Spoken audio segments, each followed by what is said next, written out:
bulsa.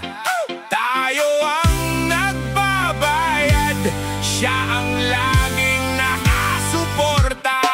Sa TV puro ngiti, puro pangako, puro kwento. Sa likod ng kurtina puro travel, puro kaperahan lang ang sentro. Sinasabing para sa masa daw tong mga proyekto, pero bakit yung resibo parang presyo ng koleksyon sa bintana ng kondo?